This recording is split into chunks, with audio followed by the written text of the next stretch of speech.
Hello students, welcome to our YouTube channel. आज हम बात करने वाले हैं रिटायरमेंट का पार्ट नंबर सेकंड।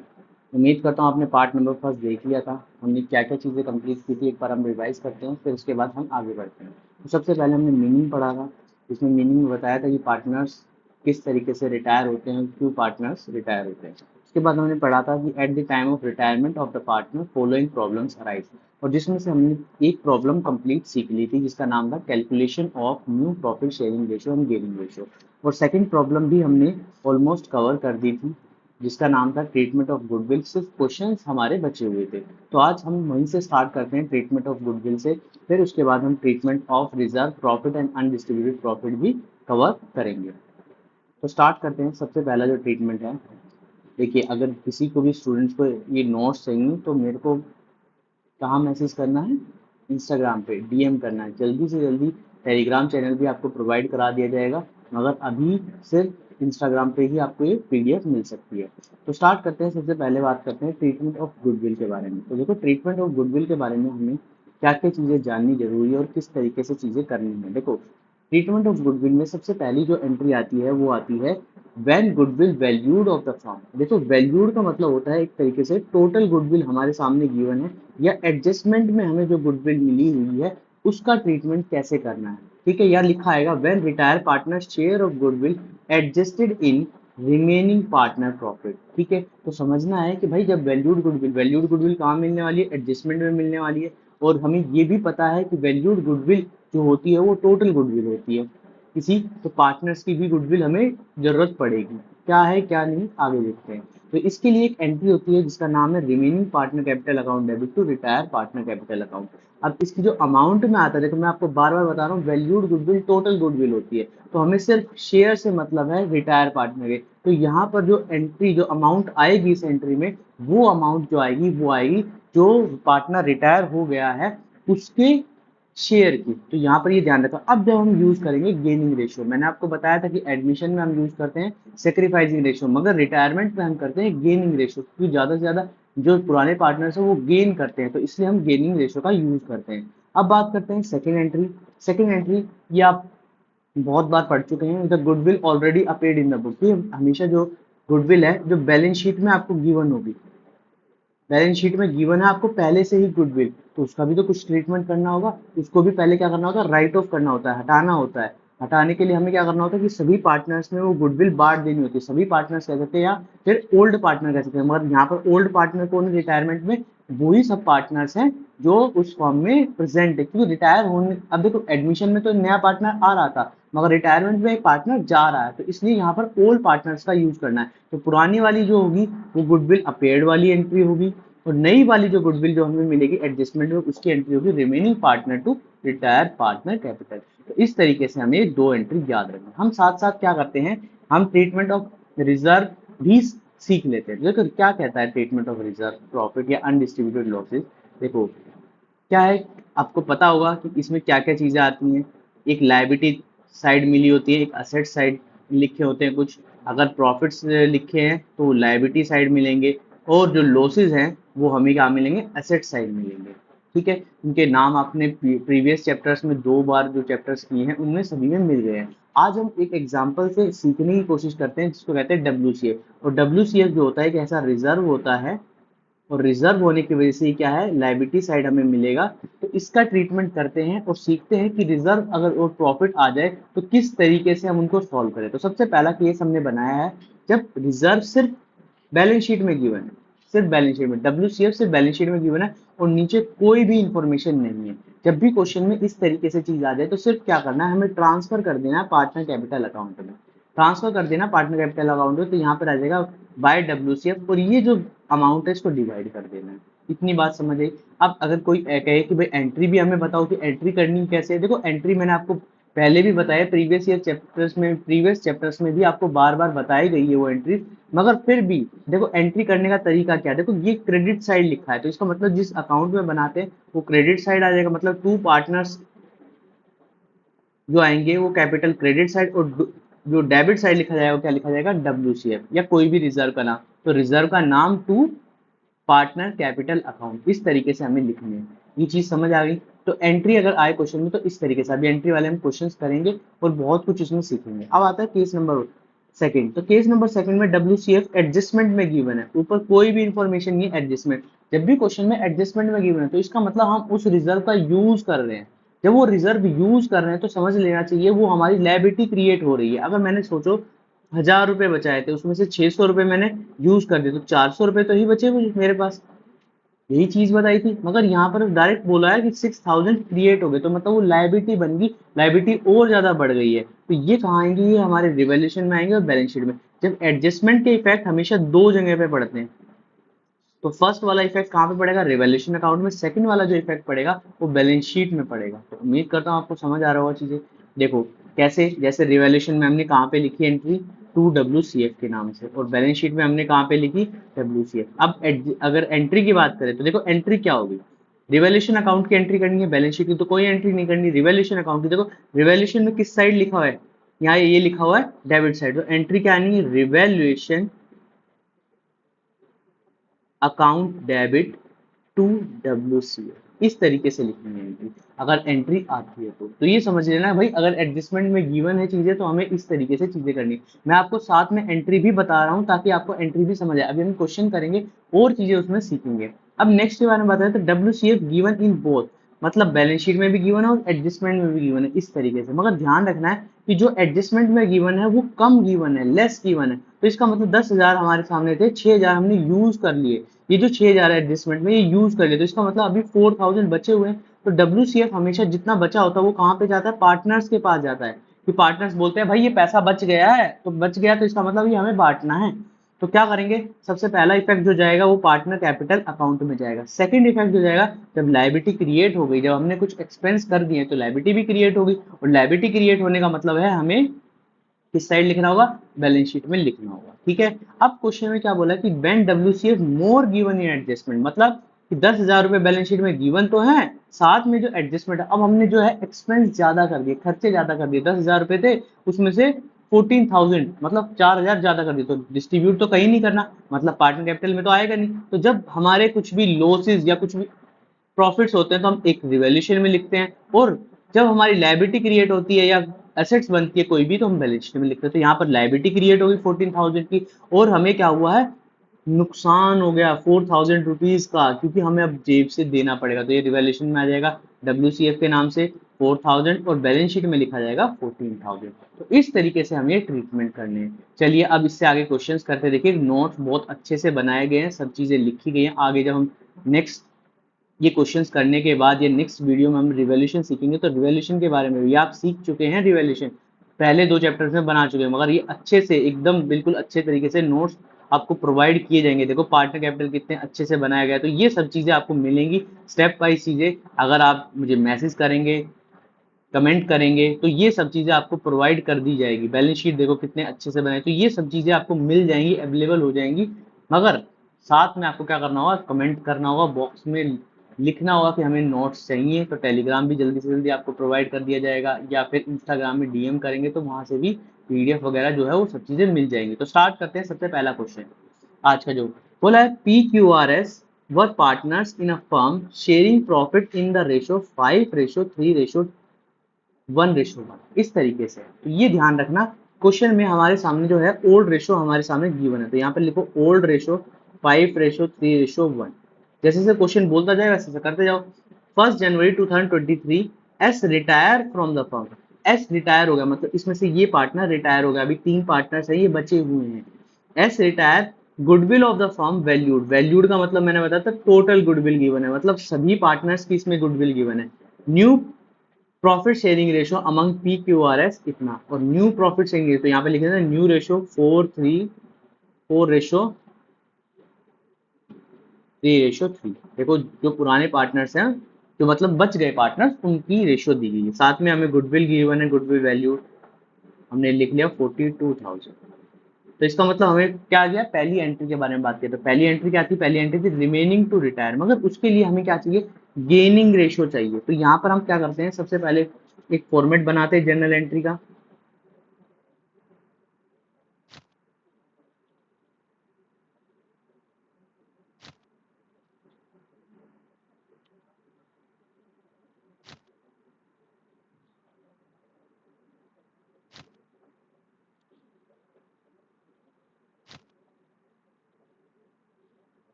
ठीक है। जर्नल एंट्री, यहाँ पे लिखते हैं डेट, यहाँ पे लिखते हैं पर्टिकुलर। देखिए जितने अच्छे तरीके से आप क्वेश्चंस करेंगे प्रैक्टिस उतनी अच्छी होगी। ये नहीं है कि आप सिर्फ ऐसे ही रफली नोट्स बना रहे हैं या रफली क्वेश्चंस कर रहे हैं कि एंट्री आती है तो जर्नल एंट्री का फॉर्मेट बनाओ, बार बार बनाओ, बार बार बनाओगे तो क्वेश्चंस इजीली आपको सॉल्व हो जाएंगे। तो सबसे पहले हम यहाँ पे बनाते हैं वर्किंग नोट। क्या बनाना है? Working note. वर्किंग नोट में क्या कहा गया है? हमें निकालना है गेनिंग रेशियो। अब गेनिंग रेशियो का फॉर्मूला क्या होता था? New ratio minus old ratio, यही होता था। तो यहाँ पर हमें क्या, कौन से पार्टनर्स है? पी क्यू आर है। तो सबसे पहले पी का निकालना है। पी का रेशियो क्या है? 5:10। ओल्ड रेशियो है 5:10।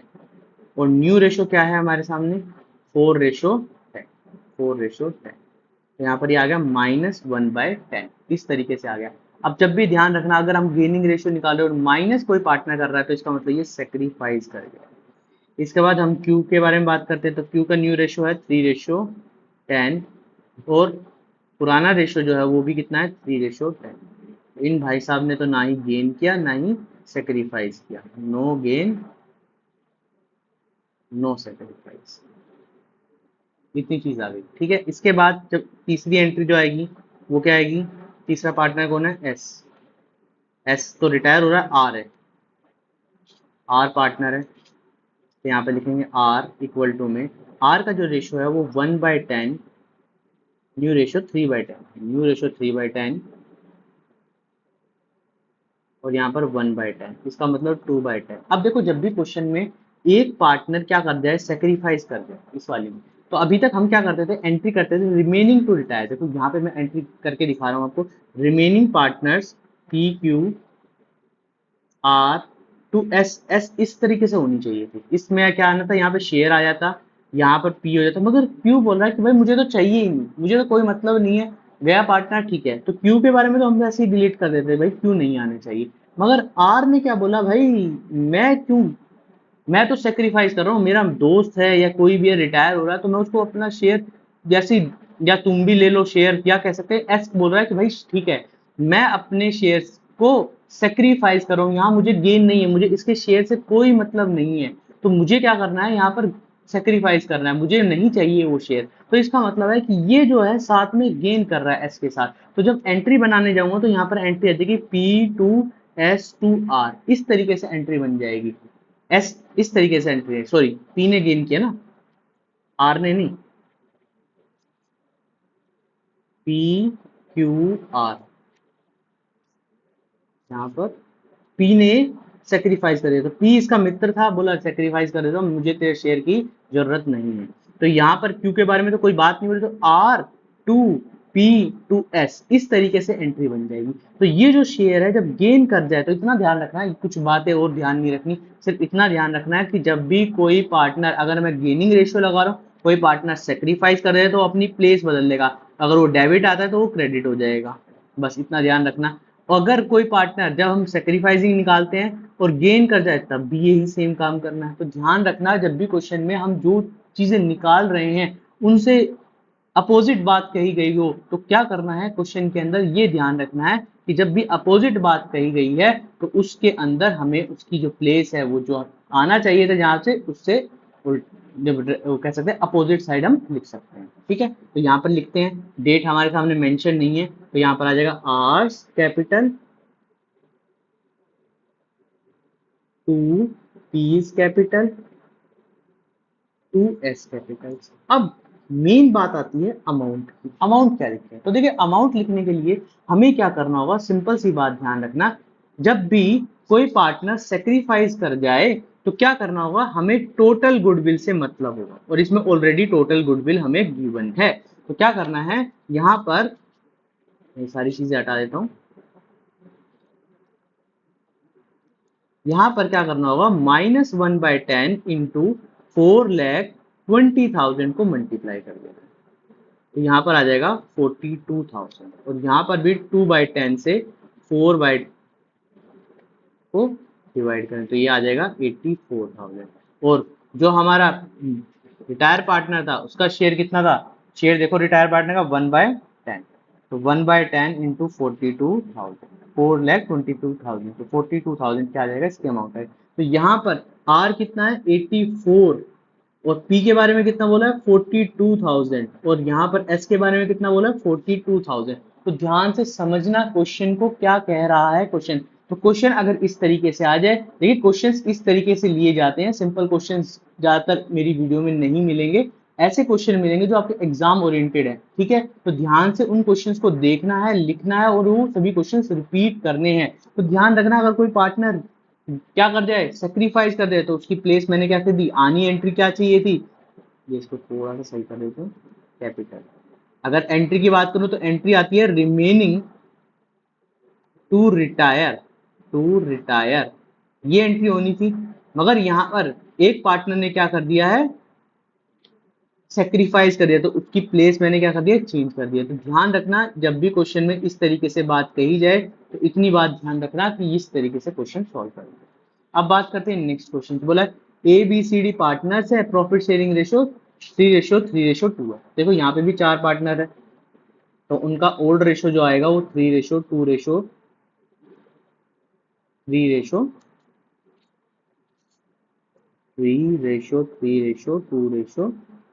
इस तरीके से लिखा जाएगा।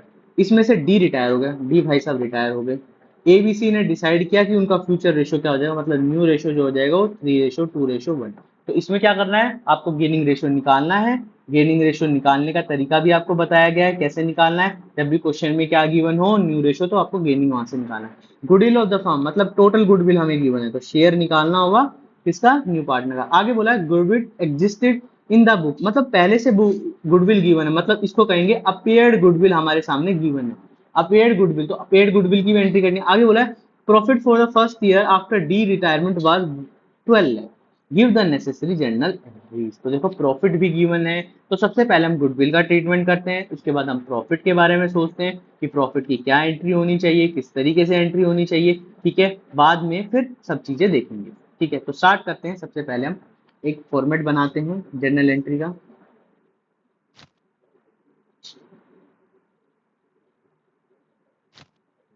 ठीक है, अब की बार थोड़ा सा बड़ा बनाना है। क्यों बड़ा बनाना है, क्योंकि एंट्री अब की बार कुछ ज्यादा लिखनी है।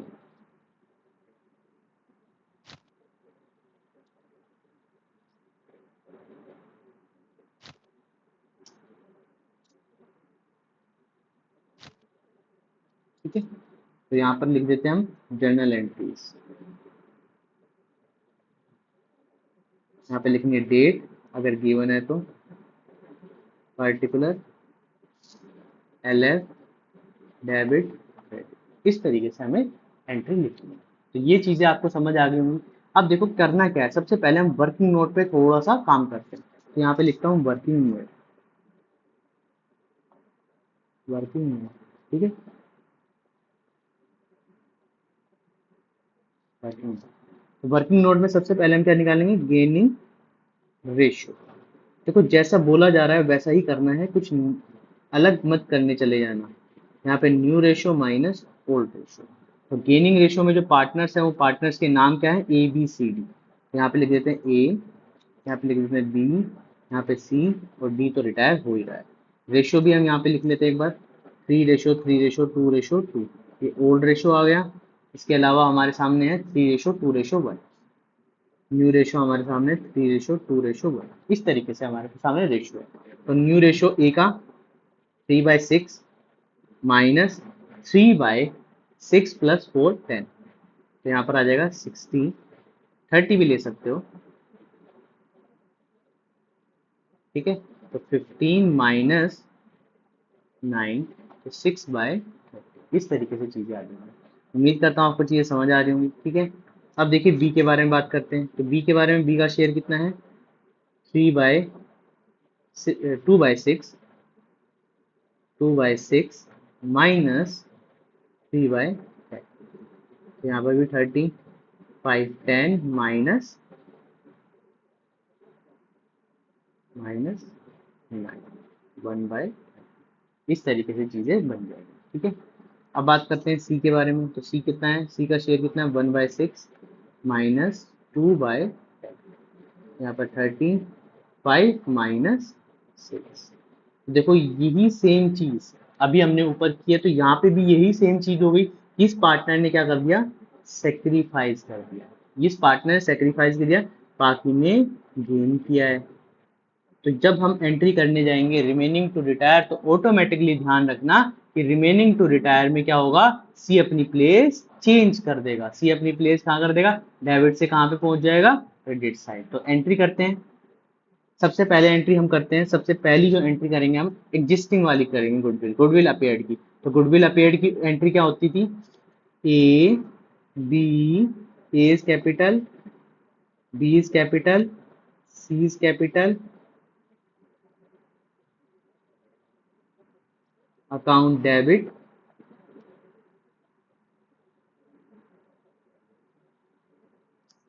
D is capital. देखो यहाँ पर डी भी यूज होगा। डी क्यों होगा, क्योंकि अभी वो पुराना पार्टनर है, कि पुरानी गुडविल है, तो उसमें भी उसका शेयर होना जरूरी है। टू गुडविल, टू गुडविल तो कितना बांटना है, यहाँ पर 4,50,000 को तो 10 से कर देंगे तो 1,35,000, 1,35,000। देखो आया कैसे, इस रेशो में बांटना है। ये ओल्ड रेशो जो आपके सामने गिवन है 3:3:2, तो यहाँ पर 3/10 था, इसको 4,50,000 से मल्टीप्लाई करना है। तो इस तरीके से मल्टीप्लाई करके डायरेक्ट लिख सकते हो, ठीक है। टू तो 90,000, 90,000। एक बार इनका ना टोटल भी कर लेना है, 180 और 270। तो यहाँ पर ऑटोमेटिकली आपको पता चल जाएगा 4,50,000, ठीक है। यहाँ बीइंग में लिख देना, बीइंग गुडविल अपेयर्ड, ठीक है, गुडविल अपेयर्ड राइट ऑफ, इस तरीके से लिखना, ठीक है। तो ये चीज ध्यान रखना, अगर गुडविल आए तो बीइंग इस तरीके से करके आप लिख सकते हो। अब आती है गुडविल सेकंड एंट्री। तो सेकंड एंट्री क्या होनी थी, रिटायर, रिमेनिंग टू रिटायर। तो यहाँ पर रिमेनिंग कौन थे, तीन पार्टनर थे ए बी सी, मगर दो पार्टनर से बोला भाई हम तो गेन कर रहे हैं, और एक ने बोला भाई हम सेक्रीफाइस कर रहे हैं। तो यहाँ पर आएगी A is capital, B is capital, two C is capital, two D is capital. देखो जब भी क्वेश्चन में इस तरीके से हो जाए तो ध्यान रखना आपको टोटल गुडविल की जरूरत पड़ेगी, अदरवाइज टोटल गुडविल की जरूरत नहीं है। आप रिमेनिंग पार्टनर की गुडविल मतलब कह सकते हैं रिटायर पार्टनर की गुडविल निकाल कर रिमेनिंग में डिस्ट्रीब्यूट कर सकते हैं। तो यहाँ पर total goodwill 6 lakh automatically given है, तो 6 लाख को यहाँ पर सभी से मल्टीप्लाई कर देना। तो यहाँ पर आ जाएगा 1,20,000, यहाँ पर आएगा 1,20,000, ठीक है, ये भी 20,000। इसके बाद रिटायर पार्टनर कौन था, रिटायर की भी निकाल लेते हैं। रिटायर क्या था, 2/10, तो यहाँ पर आ जाएगा 1,20,000, ठीक है, इतना आ जाएगा। तो यहाँ पर लिखना है 1,20,000 ए का, बी का 20,000, सी 20,000 और डी आएगा 1,20,000। दोनों बराबर हो गए हैं, इस तरीके से क्वेश्चन को करना है। अभी तीसरी एंट्री की ओर बात करते हैं। देखो हमारे सामने एक प्रॉफिट गिवन है, कब, रिटायरमेंट होने के बाद 12 लाख। तो ये जो 12 लाख है ये हमें किस में बांटना है, ये हमें बांटना है जो हमारे बचे हुए पार्टनर्स हैं, जो हमारे बचे हुए पार्टनर्स हैं। तो सिर्फ क्या लिखना है, profit and loss preparation account, या प्रॉफिट एंड लॉस में कर देना, ठीक है, अकाउंट टू, ऐसे अप्रोप्रिएशन अकाउंट ही प्रॉपर तरीके से लिखा जाता है, टू एज, टू बीज, टू सीज, इस तरीके से। थोड़ा सा बड़ा करिए,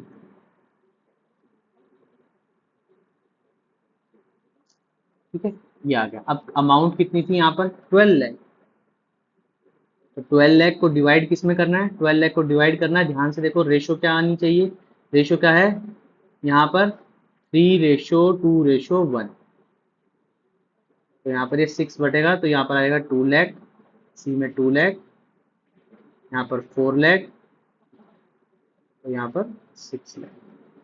इस तरीके से हमें क्वेश्चन करना है। तो उम्मीद करता हूँ आपको चीजें समझ आ रही हूँ। देखो क्वेश्चन को समझो और क्वेश्चन को करने की कोशिश करो, ठीक है। अब देखते हैं नेक्स्ट वाले क्वेश्चन में, बोला A B C partner profit sharing ratio जो है हमारा रेशो फिर इस तरीके से, तो हम लिख लेते हैं ओल्ड रेशो 4:3:2, क्योंकि सभी के नीचे 9 है तो कोई प्रॉब्लम नहीं है।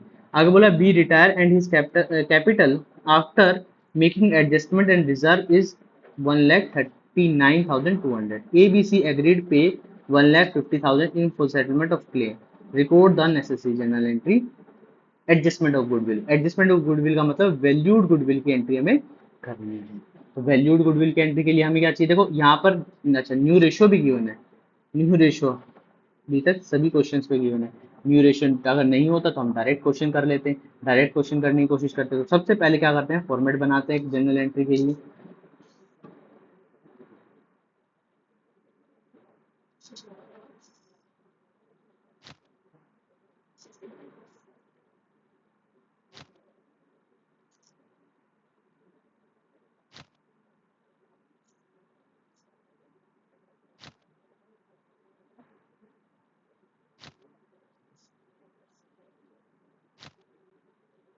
ठीक है, जनरल एंट्री यहाँ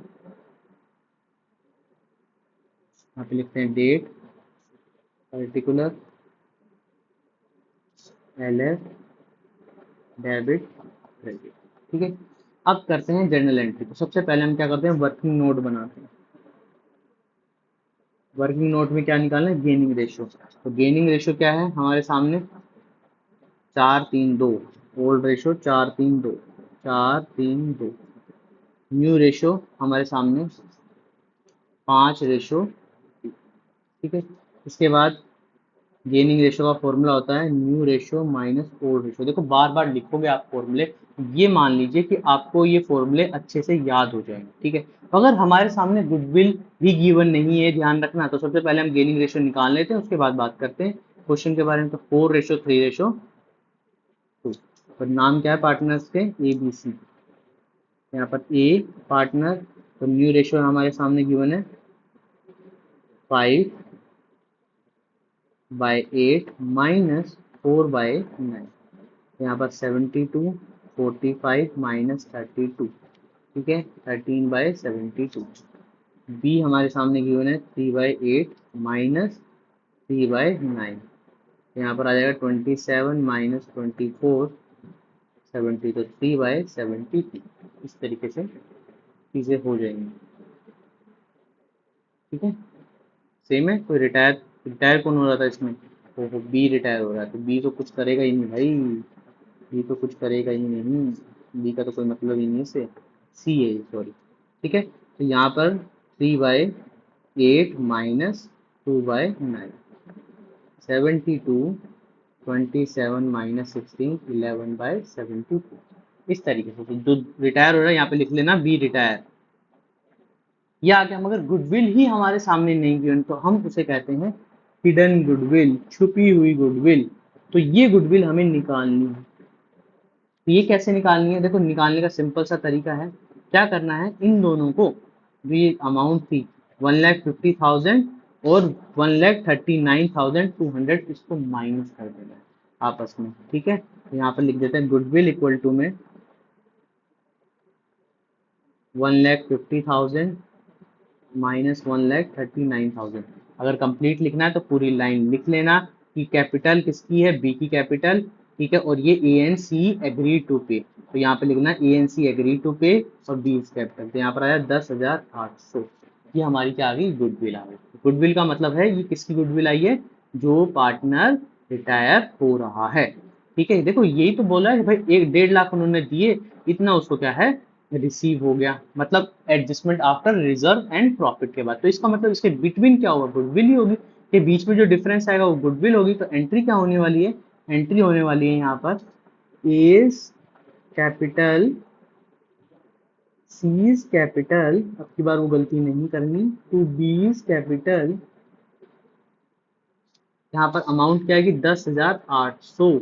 अब देखो रेशियो कैसे लेने, अब देखो यहाँ डायरेक्ट मल्टीप्लाई नहीं करना 70 का, अब रेशियो हमारे सामने आ गए 13:11। ये चीज ध्यान रखना कि जब भी क्वेश्चन में अगर कोई पार्टनर सेक्रीफाइस कर जाए पार्टनर्स में, तब क्वेश्चन में क्या करना है, हमें कंप्लीट इसका यूज करना है, इनका। अदरवाइज इनका यूज नहीं करना, अदरवाइज रेशियो का यूज करना है। तो 13:11, तो यहाँ पर आ जाएगा 13/24, तो 13/24 इंटू 108, ठीक है। इनको सॉल्व करना, सॉल्व करके अमाउंट एक आ जाएगी 58504950, ठीक है। ये सॉल्व करने के बाद ये अमाउंट आएगी, तो यहाँ पर आएगा 5850, ठीक है। इस तरीके से हमें क्वेश्चन करना है। उम्मीद करता हूँ आपको चीज़ समझ आ गई होंगी। अब देखिए इसके बाद, इन टॉपिक्स के बाद हम एक नई चीज़ और सीखते हैं। नई चीज़ का मतलब है हमने पहले 2 चैप्टर्स में सीखी है, मगर हम एक बार रिवाइज करते हैं, फिर इसके क्वेश्चन हम स्टार्ट करेंगे नेक्स्ट वीडियो से। तो स्टार्ट करते हैं। सबसे पहले हम revaluation of assets and liability. तो सबसे पहले हम रिवैल्यूएशन की बात करते हैं। तो रिवैल्यूएशन क्या है? An account which record the changes in the value of assets and liabilities at the time of reconstitution. तो ये ध्यान रखना कि रिकंस्टिट्यूशन के समय पे जब असेट्स और लायबिलिटी में चेंजेस आए, ये रिकंस्टिट्यूशन का मतलब आपको पता होना चाहिए कि जब पार्टनरशिप एग्रीमेंट में कुछ भी चेंजेस हो रहा है, कोई एडमिट हो रहा है, कोई रिटायर हो रहा है, प्रॉफिट शेयरिंग रेशियो चेंज हो रहे हैं, तो तब क्या बनाते हैं? हम रिवैल्यूएशन अकाउंट बनाते हैं। रिवैल्यूएशन अकाउंट क्या कहता है कि भाई क्रेडिट साइड और डेबिट साइड, क्रेडिट साइड बोलता है कि जब इंक्रीज हो जाएगी असेट्स, या कह सकते हैं कि प्रॉफिट की बात हो रही हो, जब क्वेश्चन में प्रॉफिट की बात हो रही हो, तो हमें क्या करना है? क्रेडिट साइड लिख देना। तो increase in assets, decrease in assets है, ठीक है। ये असेट्स है, यहाँ पे नोट्स में आपको ठीक से मिल जाएगा, ये असेट्स है, ठीक है। Assets, decrease in liability, increase in liability. तो डिक्रीज इन लायबिलिटी कहाँ पे जाएगा? क्रेडिट साइड जाएगा, और इंक्रीज कहाँ पर जाएगा? डेबिट साइड जाएगा। इसके बाद अनरिकॉर्डेड असेट्स, कौन सी होती है अनरिकॉर्डेड असेट्स? देखो प्रीपेड एक्सपेंस, एक्रूड इनकम, ये सारी की सारी कौन सी होती हैं? अनरिकॉर्डेड असेट्स होती हैं। ये सभी की सभी अगर रिकॉर्ड नहीं किए तो रिकॉर्ड करनी है। इसी तरीके से अनरिकॉर्डेड लायबिलिटी जो डेबिट साइड आता है, अगर इस तरफ का बैलेंस बच रहा है तो यहाँ पर प्रॉफिट, अगर इस तरफ का बैलेंस बच रहा है तो यहाँ पर क्या आ जाएगा? लॉस आ जाएगा। बस इतनी चीज आपको ध्यान रखनी है।